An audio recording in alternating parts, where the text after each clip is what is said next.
হাতাখন্তি চ্যানেলে তোমাদের স্বাগত। তো আমার এই চ্যানেলে আজকে আমি তোমাদের শুধু ভেজ রান্না দেখাবো।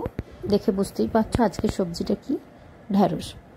তো ঢ্যাঁড়সে আর আলু দিয়ে সাধারণ খুব সুন্দর একটা তরকারি তোমাদের আমি শেয়ার করছি। দেখো যে খুব কম উপকরণ লাগছে, শুধু ঢ্যাঁড়স আর আলু দিয়েই তরকারিটা হয়ে যাবে। তো আমি ঢ্যাঁড়স আর আলু লম্বা লম্বা করে কেটে নিয়েছি, ভালো করে ধুয়ে জল ঝরিয়ে রেখেছি। তো ঢ্যাঁড়সটাকে আমি ভেজে তুলে নেব, প্রথম কাজ আমার এটাই। তারপরে কড়াই একটু তেল দেব, তেল দিয়ে তাতে আমি এবারে পেঁয়াজ কুচানো ছেড়ে দেবো।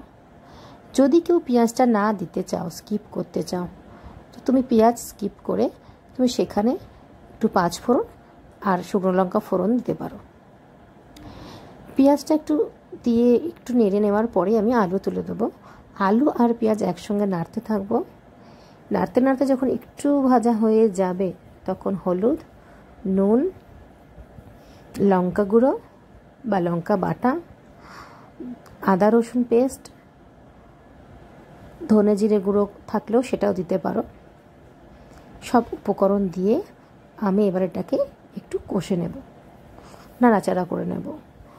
ভালো করে কষতে হবে যাতে মশলার কাঁচা গন্ধ না থাকে। এবার যখন মশলাটা সম্পূর্ণ আমার আলু পেঁয়াজের সাথে কষা হয়ে যাবে, আমি ভেজে রাখা যে ঢ্যাঁড়সগুলো ছিল আমি সেগুলো আস্তে আস্তে তুলে দেব। সেগুলো তুলে দেওয়ার পরে সেগুলো দিয়ে আমি এবার সব উপকরণগুলো একসঙ্গে নাড়ব।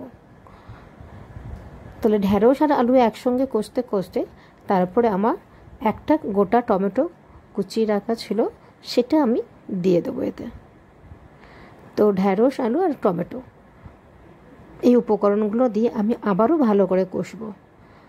ঠিক ভালো করে কষা হয়ে গেলে তখন আমি একটু জল ঢেলে দেব।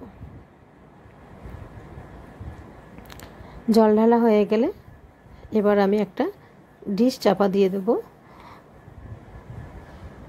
বেশ কিছুক্ষণ ওটা ফুটবে চাপা দেওয়া অবস্থায়। ফোটার পরে আমি এবারে ঢাকা খুলে দেখব যে তরকারিটা আমার কতটা হয়েছে।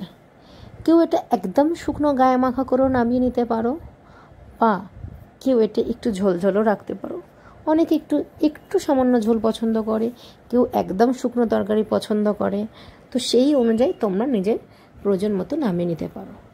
আর যারা একটু সামান্য তরকারিতে চিনি দেওয়া পছন্দ করো, তোমরা নামাবার কিছুক্ষণ আগে একটু চিনি অ্যাড করতে পারো। তো দেখো খুব কম উপকরণ দিয়ে খুবই সাধারণ একটা সিম্পল তরকারি আমি তোমাদের করে দেখালাম। এটা একদম ভেজ তরকারি। এটাতে তোমরা রুটি দিয়ে খেতে পারো বা গরম ভাতেও খেতে পারো, কোনো অসুবিধা নেই।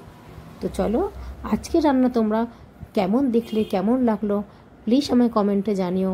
আর বেশি বেশি করে শেয়ার করে দিও আর সাবস্ক্রাইব করো, যাতে আমার চ্যানেলটা আরও অন্যান্য টপ চ্যানেলের মতো সুযোগ পায় এবং আমি তোমাদের আরও বেশি বেশি করে রান্না দেখানোর সুযোগ পাই।